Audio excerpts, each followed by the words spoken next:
അശരീരിയിലൂടെ തന്നെ വധിക്കുവാനായി ജനിക്കുമെന്ന് പറഞ്ഞ സഹോദരിയുടെ എട്ടാമത്തെ കുഞ്ഞ് തടവറയിൽ നിന്നും രക്ഷപ്പെട്ട വിവരം അറിഞ്ഞ കംസൻ വളരെ അധികം അസ്വസ്ഥനായി. കുഞ്ഞിനെ കണ്ടെത്താൻ പലവഴികൾ നോക്കിയിട്ടും കണ്ടെത്താൻ കഴിഞ്ഞില്ല. ഒടുവിൽ പൂതന എന്ന ഭീകര രാക്ഷസയുടെ സഹായം തേടാൻ തീരുമാനിച്ചു. കാട്ടിലെ ഒരു ഗുഹയിലാണ് പൂതന താമസിച്ചിരുന്നത്. കംസൻ പൂതനയുടെ ഗുഹയിൽ എത്തിയപ്പോൾ അവൾ മന്ത്രവാദം നടത്തുകയായിരുന്നു. അവൾക്ക് നീണ്ട മുടിയും ചുരുണ്ട നഖങ്ങളും ഉണ്ടായിരുന്നു. അവളുടെ വായിൽ നിന്ന് പുറത്തേക്ക് നീണ്ടുനിൽക്കുന്ന നീണ്ട പല്ലുകൾ ഉണ്ടായിരുന്നു. അവളുടെ നാവ് രക്തം പോലെ ചുവന്നിരുന്നു. അവൾ മൃഗങ്ങളുടെ തൊലി ധരിച്ചിരുന്നു. കംസനെ കണ്ടപ്പോൾ അവൾ ആദരവോടെ കുമ്പിട്ടു. പ്രവചനത്തെക്കുറിച്ചും കൃഷ്ണന്റെ രക്ഷപ്പെടലിനെക്കുറിച്ചും കംസൻ പൂതനയോട് പറഞ്ഞു. കുട്ടിയുടെ കൃത്യമായ രൂപമോ സ്ഥലമോ തനിക്ക് അറിയില്ലെന്ന് അയാൾ അവളോട് പറഞ്ഞു. അതിനാൽ തന്റെ മുഴുവൻ രാജ്യത്തിലെയും 10 ദിവസത്തിൽ താഴെ പ്രായമുള്ള എല്ലാ കുഞ്ഞുങ്ങളെയും ഇല്ലാതാക്കണമെന്ന് പൂതനയോട് പറഞ്ഞു. ക്രൂരയായ ഒരു സ്ത്രീയായതിനാൽ പൂതന സന്തോഷത്തോടെ ആ ജോലി സ്വീകരിച്ചു. മുഴുവൻ രാജ്യത്തെയും ഭയപ്പെടുത്താനുള്ള ക്ഷണം അവളെ ആവേശത്തിലാക്കി. ഇത് രാജ്യത്തിലെ ആളുകളുടെ ഹൃദയങ്ങളിൽ തന്നെക്കുറിച്ചുള്ള ഭയം ജനിപ്പിക്കുമെന്ന് അവൾക്കറിയാമായിരുന്നു. അവളുടെ പേര് പരാമർശിക്കുമ്പോൾ പോലും അവർ ഭയപ്പെടും.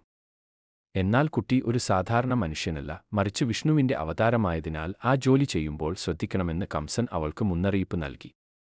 പൂതന ഉടൻ തന്നെ ആ ദൗത്യത്തിലേക്ക് പ്രവേശിച്ചു. കംസന്റെ രാജ്യത്തിലെ എല്ലാ കുഞ്ഞുങ്ങളെയും അവൾ ക്രൂരമായി കൊല്ലാൻ തുടങ്ങി. അയൽ രാജ്യങ്ങളിലെയും കുഞ്ഞുങ്ങളെ അവൾ കൊല്ലാൻ തുടങ്ങി.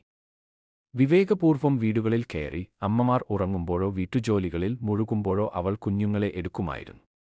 മാതാപിതാക്കൾ വയലുകളിൽ ജോലി ചെയ്യുന്ന സമയങ്ങളിലൊക്കെ കുഞ്ഞുങ്ങളെയും അവൾ തട്ടിക്കൊണ്ടുപോകുമായിരുന്നു.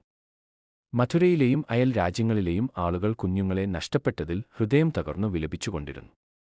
രാജ്യത്തിലെ എല്ലാ കുട്ടികളെയും ഇല്ലാതാക്കാനുള്ള അന്വേഷണത്തിൽ പൂതന കൃഷ്ണന്റെ ഗ്രാമത്തിലെത്തി. ആരും തന്നെ തിരിച്ചറിയാതിരിക്കാൻ സൂര്യാസ്തമയത്തിനുശേഷം അവൾ ഗ്രാമത്തിൽ പ്രവേശിച്ചു.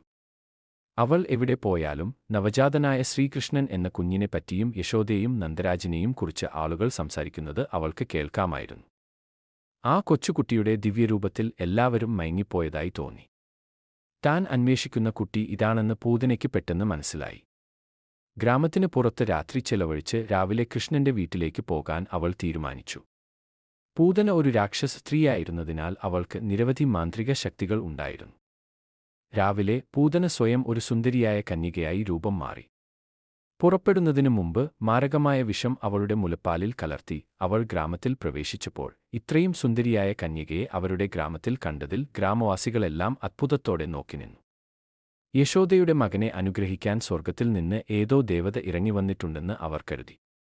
അവൾ നന്ദരാജിന്റെ വീടിനെക്കുറിച്ച് അന്വേഷിച്ചു. അത് എളുപ്പത്തിൽ കണ്ടെത്തി. നന്ദരാജിന്റെ വീട്ടിലെത്തിയപ്പോൾ തൊട്ടിലിൽ കിടക്കുന്ന കൃഷ്ണനെ അവൾ കണ്ടു. ഒറ്റ നോട്ടത്തിൽ തന്നെ ആ കുട്ടി ഒരു സാധാരണ മനുഷ്യനല്ല, മറിച്ച് ദിവ്യത്വം ഉള്ള കുഞ്ഞി തന്നെയാണെന്ന് അവൾക്ക് മനസ്സിലായി. ജാഗ്രത പാലിക്കാനുള്ള കംസന്റെ ഉപദേശം അവൾ ഓർത്തു. വീട്ടിലെ സ്ത്രീകൾ കൃഷ്ണനെ വളഞ്ഞു. അവൾ സ്വയം പരിചയപ്പെടുത്തി. കൃഷ്ണൻ മുലയൂട്ടാൻ അനുവദിക്കണമെന്ന് യശോദയോട് അവൾ അഭ്യർത്ഥിച്ചു. ഗ്രാമവാസികളെപ്പോലെ സുന്ദരിയായ കന്യക ഏതോ ദേവതയാണെന്ന് കരുതി യശോദയും പൂതനയുടെ അഭ്യർത്ഥന അംഗീകരിച്ചു. പൂതാന കൊച്ചു കൃഷ്ണനെ കൈകളിൽ എടുത്ത് മുലയൂട്ടാൻ തുടങ്ങി. നിമിഷങ്ങൾക്കുള്ളിൽ തന്നെ കൃഷ്ണൻ വിഷം കലർന്ന പാൽ കുടിച്ച് നിർജീവമാകുമെന്ന് അവൾ കരുതി. എന്നാൽ അതിനു പകരം ആ കൊച്ചുകുട്ടി ആർത്തിയോടെ കുടിക്കുന്നതു കണ്ട് അവൾ അത്ഭുതപ്പെട്ടു. പാൽ തീർന്നിട്ടും വീണ്ടും വീണ്ടും മതിവരാതെ തന്റെ രക്തം വലിച്ചെടുക്കുന്നതായി അവൾക്കു തോന്നി. കൃഷ്ണനെ തന്നിൽ നിന്ന് അകറ്റാൻ അവൾ ശ്രമിച്ചു, പക്ഷേ കഴിഞ്ഞില്ല. ആ കുട്ടി അവളെ മുറുകെ പിടിച്ചു. കുട്ടിയെ ഭയപ്പെടുത്താൻ വേണ്ടി അവൾ തന്റെ യഥാർത്ഥ രൂപത്തിലേക്ക് തിരിച്ചുവന്നു. കുട്ടി പേടിച്ച് തന്നെ വിട്ടുപോകാൻ വേണ്ടി അവൾ വായുവിൽ പറക്കാൻ തുടങ്ങി. പക്ഷേ എല്ലാം വെറുതെയായി. കൃഷ്ണൻ അവളെ വിടാൻ തയ്യാറായില്ല. ഒടുവിൽ പൂതനയുടെ ജീവൻ നഷ്ടപ്പെട്ടു.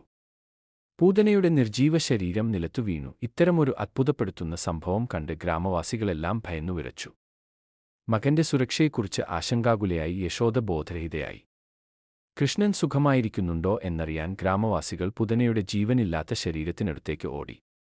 എന്നാൽ രാക്ഷസിയുടെ ജീവനില്ലാത്ത ശരീരത്തിൽ സന്തോഷത്തോടെ കളിക്കുന്ന കൊച്ചുകുട്ടിയെ കണ്ട് അവർ അത്ഭുതപ്പെട്ടു.